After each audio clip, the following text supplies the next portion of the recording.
Halløj, jeg vil forklare mit andengradspolynom. Jeg har en formel, jeg selv har skrevet op her, og ud fra den, så kan jeg starte med at finde diskriminanten. Den er, som vi kender den, b er lig med b i anden minus 4ac. Hvis vi kigger på ligningen, så kan vi starte med at finde de forskellige, at vi har a, b og c. Så hvis vi prøver at skrive den op, b i anden, b er minus 4. Fordi den er minus 4, sætter vi den ind i en parentes og opløfter i anden.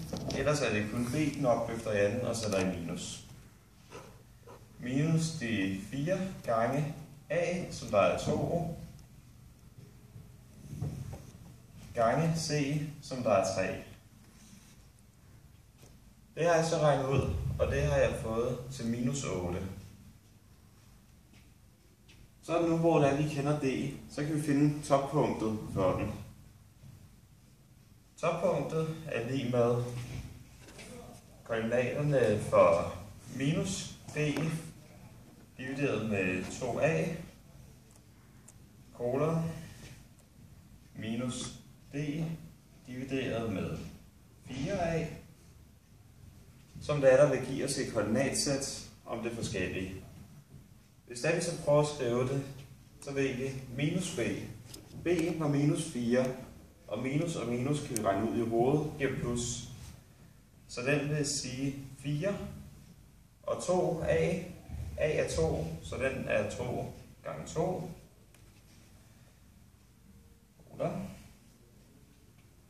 Så tager vi til den næste. Minus d.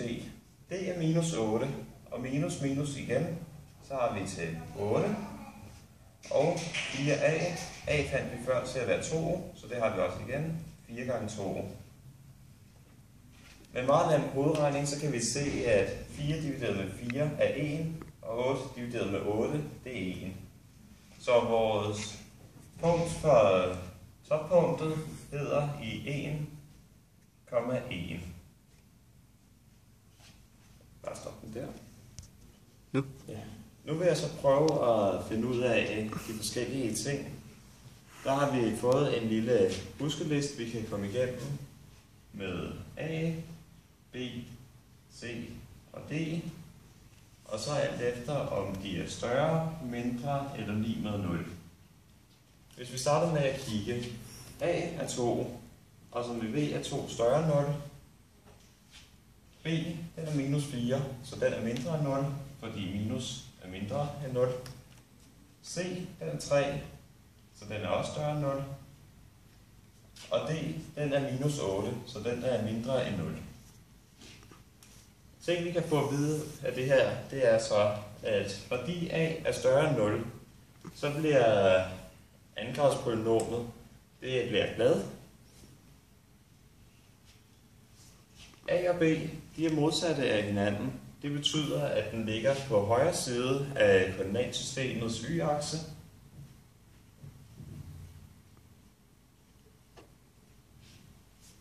C, det er skæringen med y-aksen.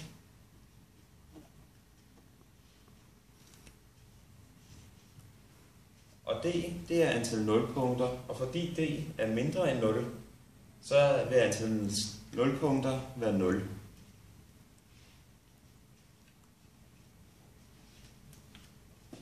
Så kan vi prøve at sætte den ind. Vi fik at vide tidligere, at toppunktet det var lig med i 1,1. Så hvis vi prøver at gå hen og kigge, så har vi et nulpunkt, eller et toppunkt i 1,1. Det kan jeg kalde T. Så har vi C, der er skæring med y-aksen. Det er i 3. 1, 2, 3. Den er her. Nulpunkter, det er der ikke nogen af. Så hele den del hernede, den skal vi ikke bruge. Så nu kan vi prøve at tegne sådan en lidt ujævn polynom, cirka herop, op gennem skæringen, og så lidt derudad. Og så er nogenlunde det samme på samme side og derudad. Så har vi cirka vores polynom. Så vil jeg prøve at forklare om definitionsmængder, nulpunkter, fortrinsvariation osv. Hvis vi starter med definitionsmængden, den kan vi starte med at kalde dn for definitionsmængden. Det er, hvor langt den går hen ad x-aksen. Den her, den fortsætter derudad lige så langt den kan. Så den går fra åben minus uendelig til åben uendelig. Fordi at den kan fortsætte lige så langt herudad, den har lyst, og den kan også fortsætte lige så langt herudad, den har lyst. Nulpunkter, det kan vi også prøve at kigge på. Den kan være NP for nulpunkter. Hvis vi kigger på den her graf, som der er tegnet, den skærer ikke med x-aksen på nogen måder. Det er en måde at se det på. Eller også er det på at se om diskriminanten, om den er større eller mindre, eller lig med 0. Den er både mindre end 0, og den skærer ikke med x-aksen på nogen måde, som nulpunkter. Det er der simpelthen 0 af. Fortegnsvariationen, den kan vi skrive op i et cirkelben med x og f af x. Der kan vi prøve at se på, om hvornår den går over og under x-aksen, om den er positiv eller negativ. Den her, den ligger så over x-aksen hele vejen, og den har ingen nulpunkter. Så den er lidt gammeldags, og den ligger bare positiv hele vejen. Så den er ikke så meget sigende, men den er stadig vigtig.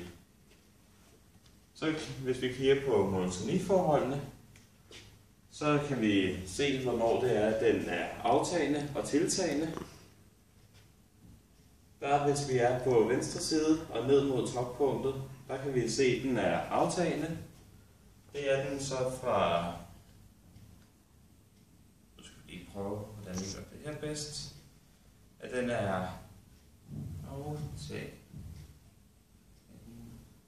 aftagende fra minus uendelig til toppunktet, som der vi fandt ud af var i 1,1, og som vi også kan se er i 1,1. Så fra minus uendelig til 1, der er den aftagende, og så er den tiltagende,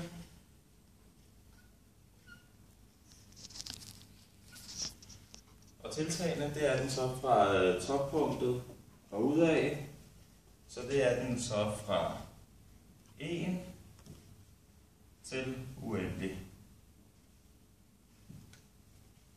Så har vi monotoniforhold. Hvis der vi kigger på lokale ekstrema, det kalder vi lokal. Det lokale ekstrema, det er hvor det er, den når sit toppunkt, fordi toppunkt og ekstrema, det er det samme. Så lokale ekstrema på den her er lige med toppunktet, som der er lige med 1.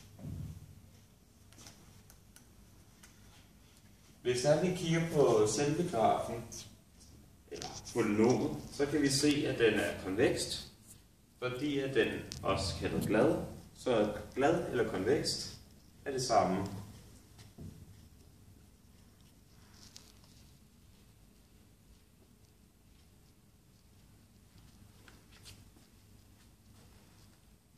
Hvis vi så kigger på vendetangentpunkter, den har ikke rigtig nogen vendepunkter, fordi at det kun er et andengradspolynom, men hvis det havde en tredjegrads, hvis vi for eksempel prøver at gøre sådan her hurtigt og ændre, så i det den ændret over i en ny en, der vil du så have en vendetangentspunkt. Men det er der ikke noget af her. Så det er irrelevant og ikke særlig vigtigt, men derfor kan vi stadig skrive, at der ikke er nogen vendetangentpunkter.